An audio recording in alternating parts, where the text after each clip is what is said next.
भारतीय reserve bank के अनुसार इंडियन गवर्नमेंट हर साल 2000 करोड़ करेंसी नोट छापती है, लेकिन सरकार और आरबीआई कई मानकों को ध्यान में रखकर नोट छापने का फैसला करती है। इसमें जीडीपी, विकास दर और फिजिकल घाटे को देखा जाता है। इसी के आधार पर नोटों की प्रिंटिंग की जाती है। लेकिन भारतीय करेंसी हर साल 5 मिलियन नोट चलन से बाहर हो जाते हैं, जिनका कुल वजन 4500 टन के बराबर होता है।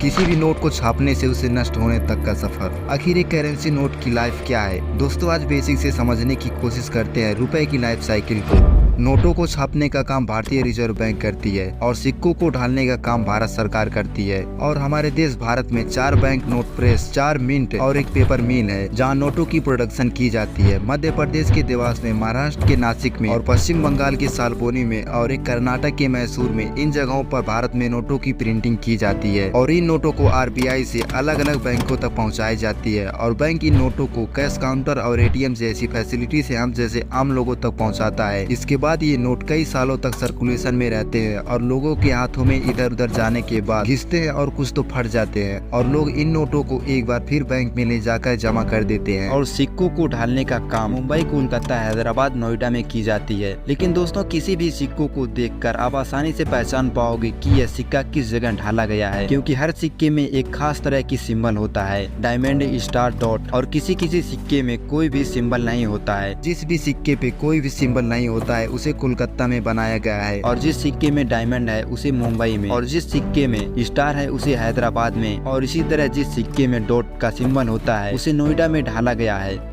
लेकिन क्या सच में नोटों को फट जाने या पुराने हो जाने पर नष्ट कर दिया जाता है? आखिर रुपए को छापने की कॉस्ट क्या होती है? मैं दयाल कश्यप, स्वागत है आपका अपने इस इंटरवल की हिंदी टीवी पर। देखिए, जब भी कोई गवर्नमेंट नोट प्रिंटिंग करती है उसी समय सभी नोटों की सेल्फ लाइफ तय की जाती है, और जब किसी भी नोट की सेल्फ लाइफ समय समाप्त होता है या लगातार यूज के चलते नोटों में खराबी आ जाने पर बैंक उन्हें वापस ले लेता है। दोस्तों, आमतौर पर ये तो हम सभी को पता है, कोई भी फटे या पुराने नोट को बैंक में आसानी से जमा किया जा सकता है। लेकिन इन खराब या फटे नोटों का बैंक क्या करती है? बैंक में नोट व सिक्के सर्कुलेशन से वापस आने के बाद बैंक इन खराब रुपयों को आरबीआई के पास जमा कर देता है, और आरबीआई नोटों की स्थिति को देखकर तय करता है कि इसे रियूज करना है या नष्ट कर देना है। और जो भी नोट चलने योग्य नहीं होता है, आरबीआई इन खराब रुपयों को अब छोटे छोटे टुकड़ों में काट देती है। लेकिन पहले इन रुपयों को जला दिया जाता था, जिससे हमारे पर्यावरण को काफी हानि होता था।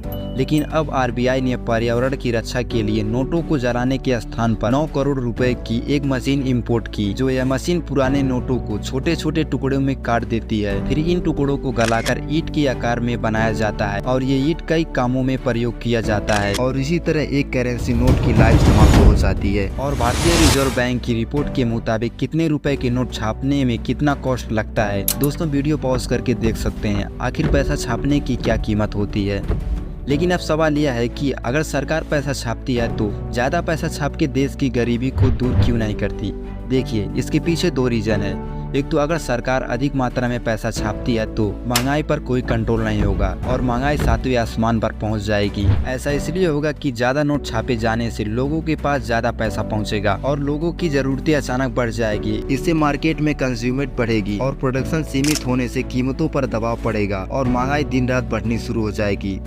और दूसरा, ज्यादा नोट छापे जाने से सरकार के पास जो भी विदेशी करेंसी है उसकी कीमतें कम होगी, और यह भारत के विकास की रफ्तार को धीमा करेगी, जिससे जीडीपी पर इम्पैक्ट पड़ेगा और अर्थव्यवस्था क्राइसिस हो जाएगी और पैसों की कीमतें डिवैल्यूएशन हो जाएगी। यही कारण है कि कोई भी देश ज्यादा पैसा नहीं छापती, और जो भी देश ज्यादा पैसा छाप के देश की गरीबी को मिटाना चाहा है, आज वो पहले से ज्यादा गरीबी और भुखमरी से परेशान है। इसका एग्जाम्पल है वेनेजुएला और जिम्बाब्वे।